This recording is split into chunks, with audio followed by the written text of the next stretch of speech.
Hello, welcome back. In today's video, I want to talk about the questions that we've been asked the most from the brands we've consulted, we've worked with, and even us as brand owners. These are questions about Amazon and e-commerce in general. And just for a little bit of context, my name is Yanni. I've been selling on Amazon for over 6 years now. I've done millions in sales in my own brands, and now we work with brands on Amazon. We work with over 25 brands. We manage over 30 million in revenue and managing million in ad spend. So all the questions that we've been asked all the time, be that in sales calls or be that even when we consult brands, we've kind of gathered them together because they tend to be similar. From our side, we wanted to answer these questions because we see people asking them all the time. Let's get into it. And if you have any other questions, add them in the comments and we want to answer them. So, first one that we get a lot is, we're a D2C brand doing well on Shopify. Is Amazon actually worth it for us? It's a great question. There is a fear sometimes when you have a website for you to go on Amazon, you don't understand the platform, you have things in your mind like, I don't know the customer. But this is what I always say to brands. Where do you shop? Most of them will say on Amazon. Another question I love to ask as well is,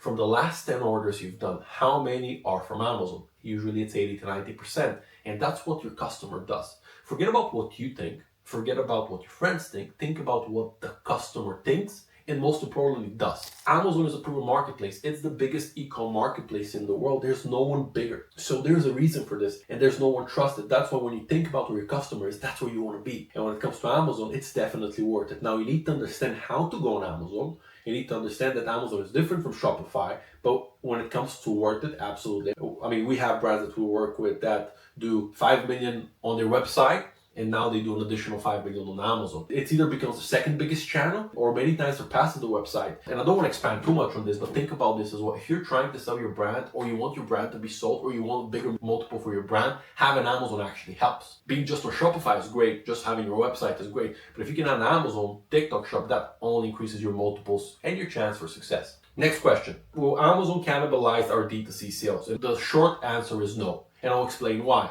Now think about your website, think about TikTok Shop, think about Amazon, think about eBay. These are not always the same customers. People trust Amazon the most. So if you're running meta ads, which most of the D2C brands run, you're running meta ads, that creates a certain amount of traction.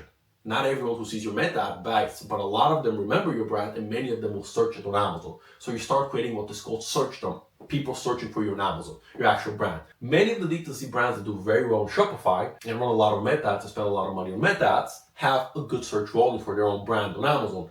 Smart competitors capture that brand. They actually run ads on your brand terms and they capture that because it's a very similar product, right? So no, it doesn't cannibalize it. Actually, if done well, and if you're doing well on your own website, it makes a lot of sense to go with Amazon because that will actually help because you convert even more people that are already looking for Amazon. Next question. Our margins are tight. Can we make Amazon work at under 40% gross margin?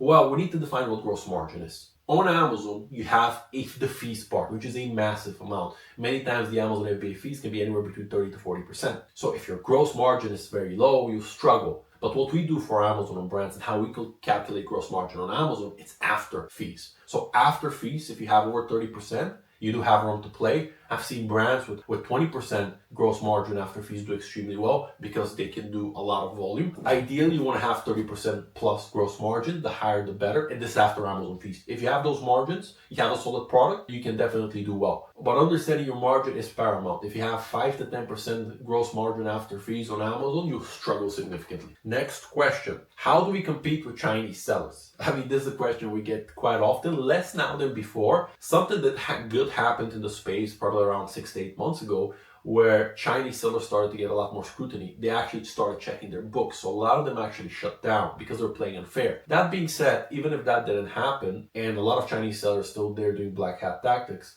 you need to think about this. If a Chinese seller is beating me, my product's probably not the best. You need to think about value proposition. That's the game on Amazon. It's not about being the cheapest, it's about having the best value proposition. If you're in supplements or if you're in any type of category, does your product justify your price? If you're at $30, does it justify your price?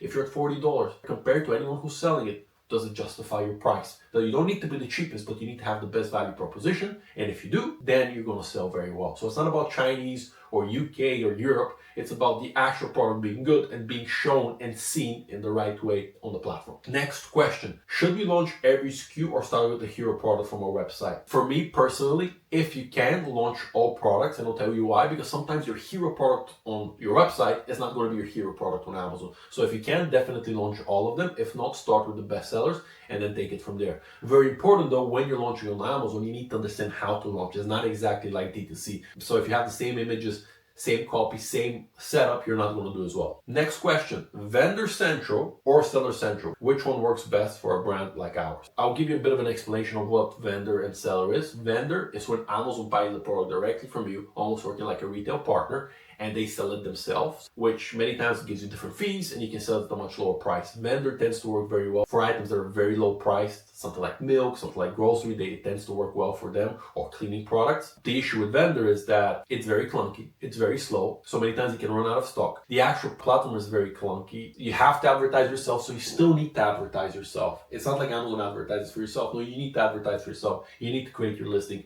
images, SEO. You need to do all of that, and your payment cycles are usually longer. It's 30, 60, even 90 days at short. So it's a lot more like a retail relationship. It can work, but it's getting more and more difficult to work. It doesn't give you a lot of flexibility. And now in the US and now in other marketplaces, you need to have a minimum of revenue to qualify. From what I last remember, in the US, you need to be doing like 15 million a year to even get an invite and qualify. A lot of the brands who are on vendor are getting kicked out from there because Amazon doesn't really want to deal with them. Next question, do we need to be in every marketplace? US, UK, Europe, Canada, etc. I love to be everywhere. Distribution is great if you can be everywhere, but you should only go to another marketplace, another country, if you're doing well in this one. Example, if you're launching in the UK and you have 5% market share of what you could have, I would launch in the US. Make sure you're doing very well in the UK, dominate as much as you can, and when you're struggling or you have very little left to grow in the UK, then you go to the US, then you go to Europe, whichever you prefer. But if you're in that stage, those extra marketplaces are huge. Just the US, if you think about the US, it's a huge marketplace. If you can dominate that, you do very well. But then if you can go to Canada, if you can go to Mexico, if you can go to Europe and the UK,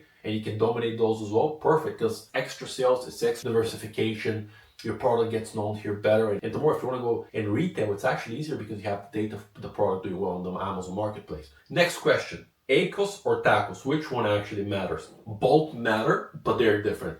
ACoS is advertising cost of sales. It's your actual ad spend percentage divided by your ad sales. Example, if you did $100 in ad sales and you spent $20 in ad spend, that's a 20% ACoS. ACoS is good to show your ad efficiency. What I don't like about ACoS, it's a very limited metric. It shows you only your ad efficiency. And as all marketplace and platforms, advertising is becoming more expensive. ACoS is an okay metric and you should have a look. I would much rather see the impact of organic sales and ad sales and how those two work together. That's why TACoS, total advertising cost of sales, it's a much better metric. And what does that mean?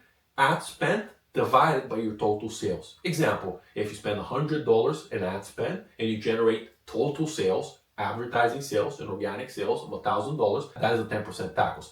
It's also easier to calculate margins after that. ACoS is such a limited metric. I'll give you an example. For a lot of the supplements and consumables, you might have a very high ACoS of 40, 50, 60%, but your actual TACoS is very healthy because you have a lot of subscribe and save, your rank is improving, and your organic sales are shooting through the roof. So be very careful which metrics you're looking. You want to look at as many metrics as you possibly can.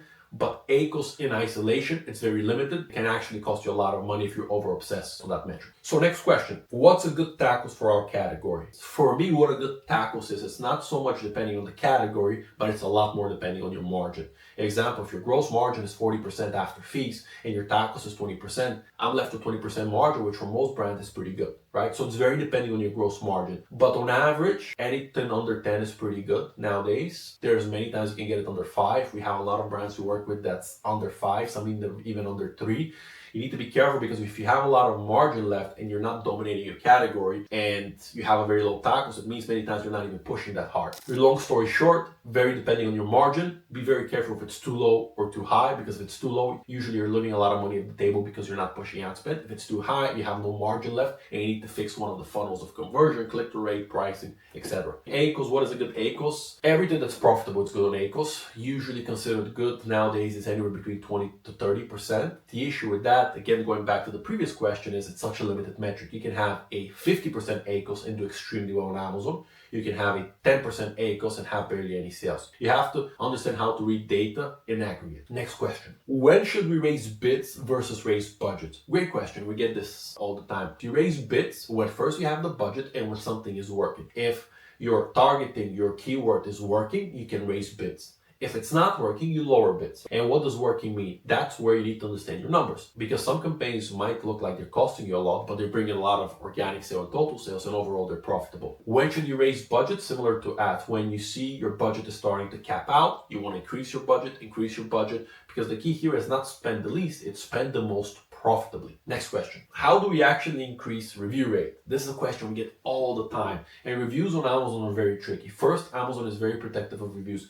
Any type of manipulation, avoid, because your account will get wrecked. Don't do it. Play by the rules, because if you're good, you're going to win. How do you increase reviews? Well, the only thing you can really do at the beginning is get the 30 Vine reviews. Then after that, it's get more sales and have a good product. On average, you get 1 to 2 reviews on every 100 orders, so 1 to 2%. One way I've seen it actually going up is when you're going viral on TikTok Shop or you're very popular in other channels, the review rate tends to go a little bit up because the brand is more popular and they're actually buying it for your brand. So that's something to bear in mind, but I wouldn't obsess about it.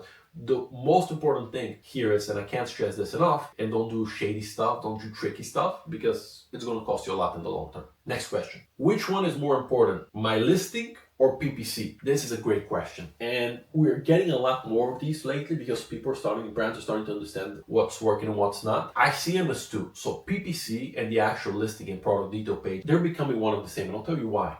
So PPC is the traffic part. When you're doing PPC the right way, you're showing up for every intent you should be showing up. You're doing sponsored brand videos, you're doing sponsored display, you're doing sponsored product. If you have the budget and it makes sense, you're doing DSP. All of these things are part of PPC. What's not part of PPC here in advertising is the actual listing, image, pricing, coupons, vouchers, and how you visually look. So both are very important, because if you're a master in advertising, but the listing is a disaster, it's not priced correctly, the main image is bad, then the actual A+ content, copy, and SEO is bad as well, then you're going to struggle, right? So these two work together. You want to have a great listing, merchandisable, actually showing me what I'm buying, and you want to have a great PPC strategy. So both are important. There's not one more than the other. You just have to do both right, especially in 2026. Next question. How do we push organic sales? And do I really need to spend ads? Now, Amazon is a bit of a different platform. Google, PPC, Meta ads, they don't really have the organic element. You have the paid, and whatever your ROAS on that is, return on ad spend, you try your margin to be higher, right? If you have 20% margin, or you need a ROAS higher than 5 to actually make some profit. On Amazon, you have the organic sales are a big factor. And how do you push organic sales? By having more sales. How do you get more sales? By having more ad sales. So ad sales and organic sales, they're connected. The more ad sales you get, the more organic sales you will get. When you start getting into those top 5 to 10 positions, Amazon pushes you even more, because now the organic is starting to take over. What you need to be very careful at that point is not overspend in ads, because you're already dominating a lot of these keywords.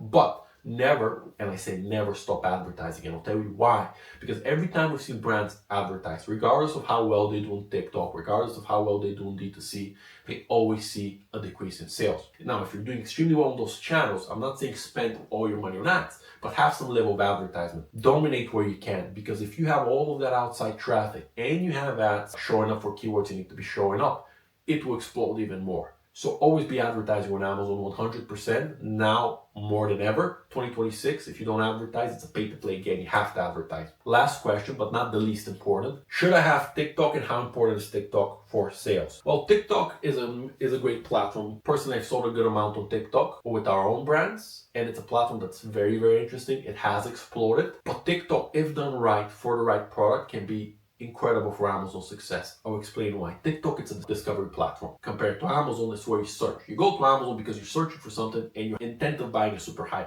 On TikTok, it's a social media platform. So many times you don't even want to buy something. You're just scrolling and something comes up, a product. So it creates demand, right? You're discovering it. So now, what's the first thing that most people do? They actually go to look for it on Amazon. Either the name or the type of product. That's why if you're on Amazon, showing up for those search intents, you can do very well. Brands we work with that do well on TikTok, that definitely shows up on Amazon. Sometimes it's even 30 to 40% sales increase organically. And then when you add ads, you really fly. So it's super important if you can manage. What you don't want to do is launch too fast, launch too early, have these two platforms and not have operations for it, because then you struggle. TikTok Shop is a lot of volume, a lot of creative, a lot of samples, a lot more GMV max. You need to push advertisement more, and you need to be creative and you need to partner with the right creatives as well. But if you can do well with the right product at the right price, and then you have the right strategy on Amazon, you can do extremely well. So it's becoming only more important. I mean, for me personally, if you can be on every channel, Amazon is amazing, TikTok Shop is amazing,